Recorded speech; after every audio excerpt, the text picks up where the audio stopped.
Relaxation, performed regularly. Sooner or later, some salutary results may follow. You might then wish to offer up a prayer of thanksgiving at the opening of each practice session. Use your own imagination and ingenium to compose the kind of prayer that suits you and your own beliefs, rather than follow slavishly some already existent prayer, no matter how excellent it may be. At the root of all systems, metaphysical or occult, relaxation of physical and mental tension is considered a prerequisite. Unfortunately, most systems contain only a rudimentary technique inadequately developed for the use of the new student or beginner, without any assurance that it will produce results. I want to present a time-honored viewpoint that is repeatedly confirmed with usage of the neuroscientific techniques of biofeedback. First of all, the student is to lie down on his back on any hard surface, or on a bed with a firm mattress, or on a table covered by a thick blanket. A well-carpeted floor has been known to be most satisfactory. For some, a small cushion is permitted for the head. The basic idea is to let the hard surface support the body. Too often, when lying down, we remain fully tensed when we should permit the muscles to loosen up altogether. Thus we support our bodies with much too much tonicity instead of letting the hard surface do the supporting for us. He must give himself wholly up to it. A few deep sighs will prove of inestimable value. It should engineer some rudimentary relaxation of the diaphragm, the big muscle separating the chest from the abdomen. What is proposed then is for the student to consider in his imagination every part of the body from brain to the tips of the toes. No intricate knowledge of anatomy is really required. On the other hand, however, if the student has been taught the broad outlines relating to anatomy and physiology, he may find that knowledge useful. While lying on the back, a thick, large pillow should be slipped under the knees so that the knees are raised some few inches from the surface. This tends to induce a mechanical relaxation of the spinal muscles. Let him now cross one ankle over another, the heels resting on the hard surface, and fold the hands over the abdomen by interlacing the fingers. Consider the brain by visualizing it in the skull.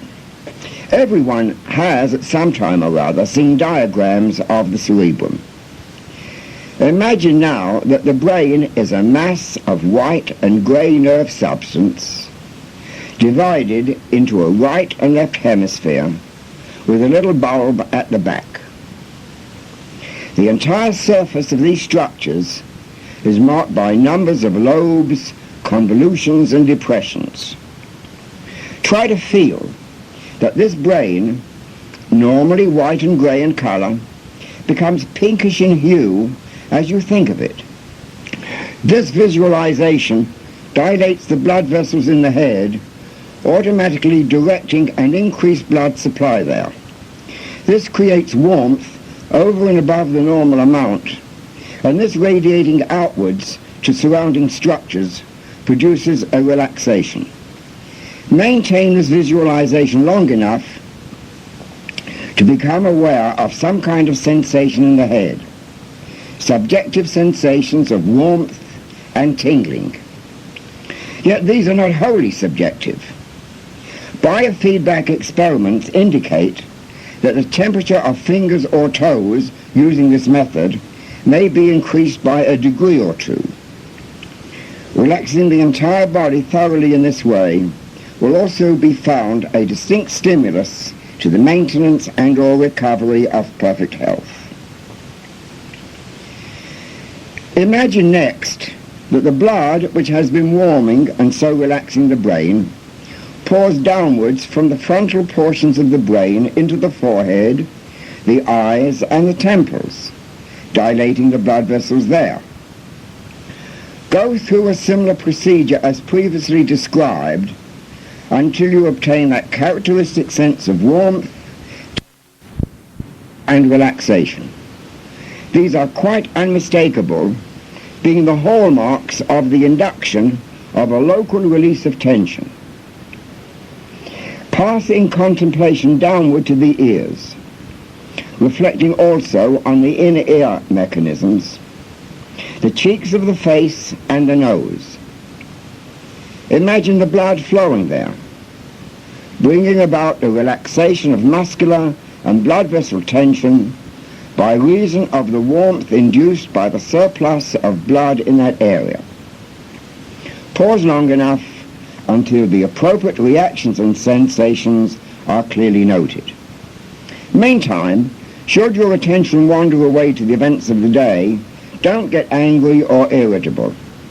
Wait quietly for a few seconds and gently bring the attention back to the consideration of the area in question.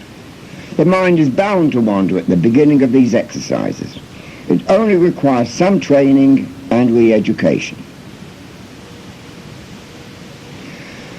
Bring the blood in your imagination to the lips, the mouth and gums of the teeth, the chin and the angle of the jaw. This procedure having been applied to the whole head, including the back of the head, you should pause for a little while to become completely aware of the sensations involved. Also note that the entire body should have begun to lose its grosser tensions. Since the brain is the nerve center of the whole psychosomatic organism, when it relaxes, so also will all other subsidiary parts. The neck is the next area to be considered. The student should visualize the windpipe with all its component parts, if he knows them by name, together with muscles and glands in the front, sides, and back of the neck. They should be imagined as turning pink due to the dilatation of the blood vessels that, holding more blood, are gently warmed by its heat and thus being coaxed into relaxing.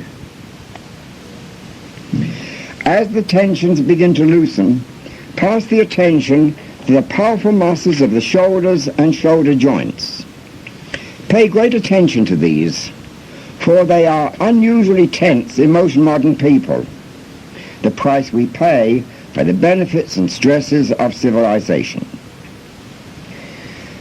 Let the attention slowly wander from the shoulders down the arm to the elbow, forearm, wrist, hand and fingers, dwelling for a minute or so on each part, feeling a sensation of warmth and tingling there, firmly telling each part to relax. Return in imagination once more to the shoulders. Within this cage are several large and important organs: the bronchial tubes, lung, heart, large arteries and veins leading to and from them, and the diaphragm. Also make note of and feel the powerful rib muscles which aid the breathing function. Just make a simple picture of this cage and begin to feel that slowly the blood pours into every dilated artery, vein and capillary. The muscular walls of these vessels relax, enabling them to convey larger quantities of blood than before. Because of this increased blood supply, a greater quantity is being generated in the chest, resulting in a generally diffused sense of relaxation. So far as the abdomen and pelvis are concerned, a similar technique is to be followed, thinking of the large areas which include the individual organs that you know to be housed there. Feel the warm descent of the blood and experience fully the sensation of aliveness,